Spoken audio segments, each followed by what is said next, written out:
Hello, this is David with week 2 of the 90-day program here at the Devotional Center of Joining Light. Let's just see what Jesus says to say.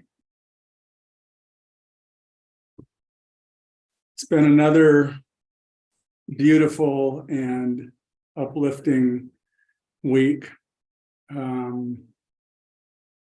The focus was mainly, I think, on guilt and resistance. And all throughout the week, Jesus has been demonstrating over and over how he's here and available. And as I open up my mind to him and I let go of the resistance and I trust, he's starting to speak through me like never before, especially in our writing assignments. We've done a couple of questionnaires throughout the week. And I think the most profound was the questionnaire on asking Jesus questions. And the assignment was to come up with 9 questions I want to ask, and then ask him the questions I don't want to ask. And interestingly enough, I started to feel tension and stress around, and fear was coming up around talking to Jesus and asking him questions. And I came up with 3 on my own, and then I got blocked. And they were deep questions, but I just got blocked. I got stopped, and I told my 90-day partner, Elle, that I had to go outside and think about it. When I got out there, I just broke down. And I didn't know why, but just all this emotion poured out of me. And then I just asked Jesus, do I need to look at this? And he said, yes. So we sat down and, looked at the desire for the experience I was having. And it went on for half an hour. Elle came out and sat with me for a while and just had wave after wave of emotion come through. And then I heard to join with Kay, which I did. And I sat down with her and the tears came out, and then she started talking and Jesus started talking. I started laughing. And then it went from laughing to crying to laughing. And when we looked at it, she heard non-innocence underneath the desire I had been looking at. So we looked at that for a while. And I felt like I released most of it. The next day I woke up and I asked Jesus, do I need to look at more of this? He said, yes. I said, with you or with a mighty? And he said, join with Mary. So Mary and I sat down and we had about, half an hour, 40 minutes, and released a ton of wanting energy around that. And interestingly enough, in the afternoon when Elle and I sat back down to finish the questionnaire, everything opened up. And I asked Jesus, you tell me what questions that I want to ask you. And they all came through. And when we wrote them out, to my surprise, which I shouldn't be, but he answered them all perfectly and differently than I would have done on my own.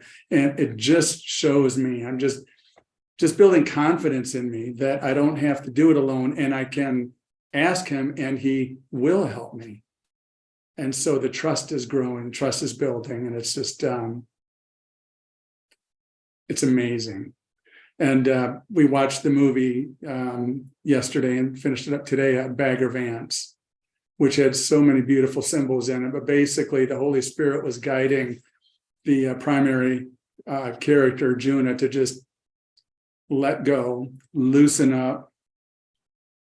It's a golf movie, so see the field, just get into the rhythm and merge with the oneness of everything. And as he did, everything unfolded perfectly for him. And that's what's going on here. So,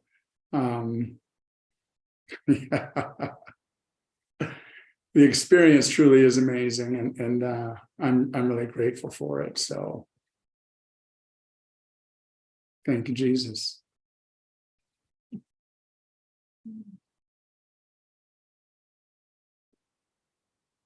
This has truly been a week like no other, and I'm so grateful for it. The focus was the addiction to guilt and resistance. And I really can see how the guilt ties in with hearing Jesus's voice, or not. So because we've been doing so much with guilt, I kept noticing it all week. I'm kind of flabbergasted at how much my thoughts go out to feeling guilty for something.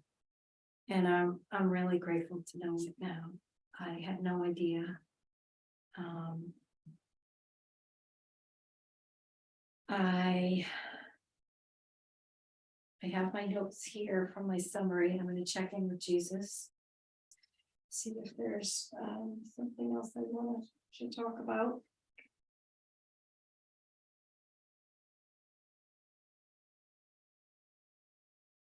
Yeah, so the tie-in with guilt and hearing Jesus is that our resistance to asking Jesus, listening for his answer, following his guidance, speaking what we hear him say, is that without it, it generates guilt. And I just could see that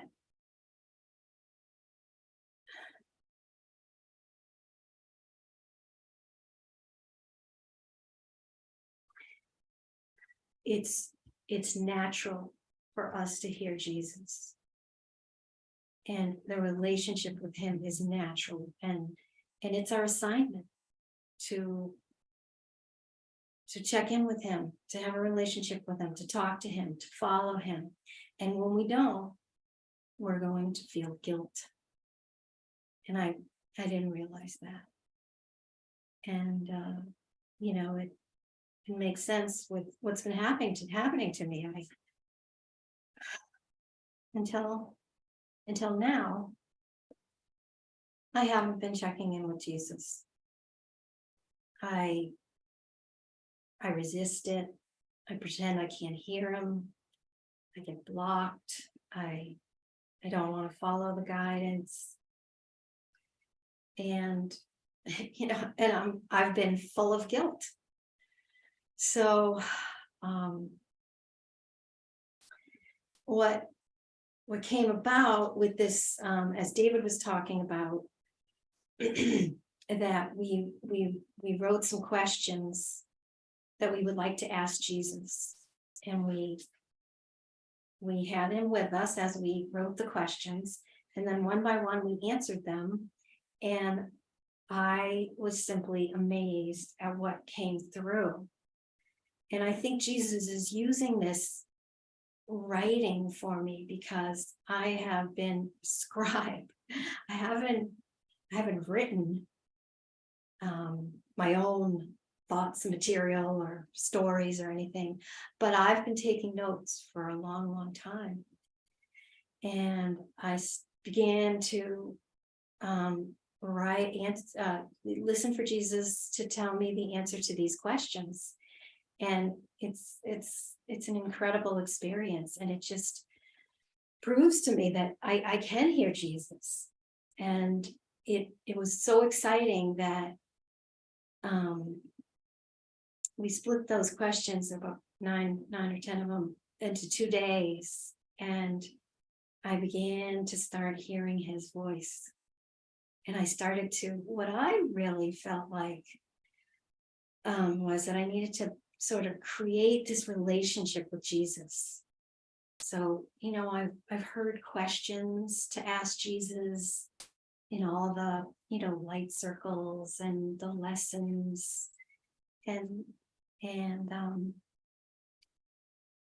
I began asking some of those questions, and the next thing you know, I'm feeling him with me, and I'm hearing him. And I also had, and that was just that was just, that's, I can't really ask for anything more. I can't go around saying anymore that, I want to hear him, but I can't at certain times, especially when I want guidance about what to do. I just have more determination and more willingness now. Now, I also had a lot of contrast experiences happen during the week, where sometimes I'd be in the light, and sometimes I would just be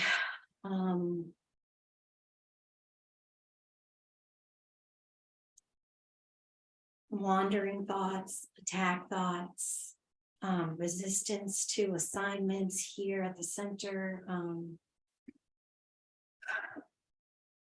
It sort of frustrates me a little bit.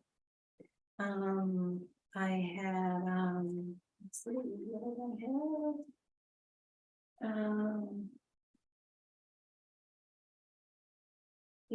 So as I said, the experiences of guilt. I woke up in the morning once at a crazy hour, and all I can remember is suddenly I'm thinking about something I forgot to do at the center that I was supposed to do in the evening, and I just saw this guilt come in about it, and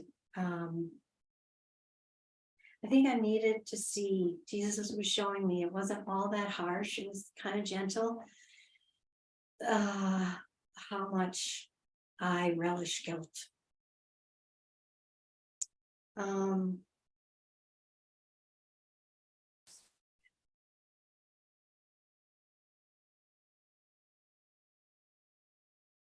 Yeah, I had a real revelation when somewhere during the week in the 90-day, one of the questions that I wanted to ask Jesus, the answer came through that I am God. All of us are. And it's something that I hadn't really looked at before. And I've been carrying a sign around that says, I'm not God, for a very long, long time. And that was an incredible inspiration, just what I needed to see. One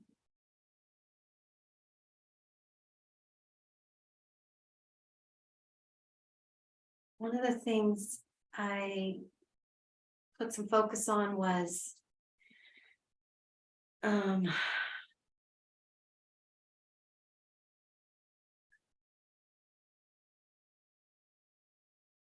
so,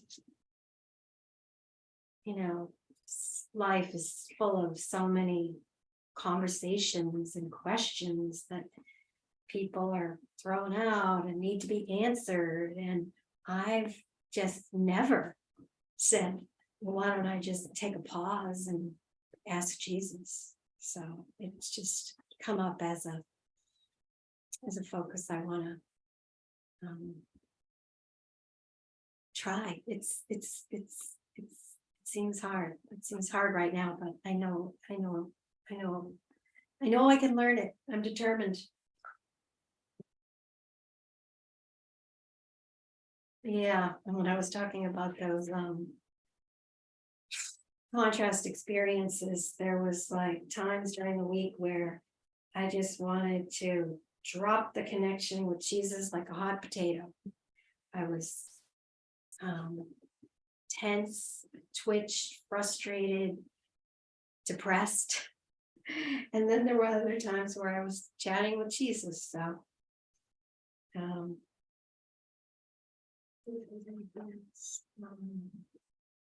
yeah, the movie was beautiful today, the Legend of Bagger Vance. Everyone was just playing these roles so beautiful, and it was so helpful to see, especially Bagger Vance and how much like Jesus he was with Juno.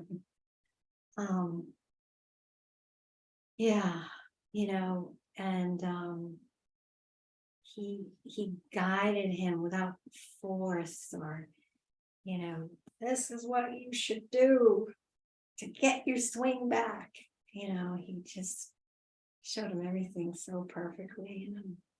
And I truly believe Jesus is doing the same thing with me. So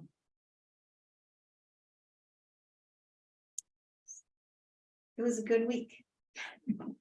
And I'm very grateful for the 90-day program and the center. Thank you. Thank you.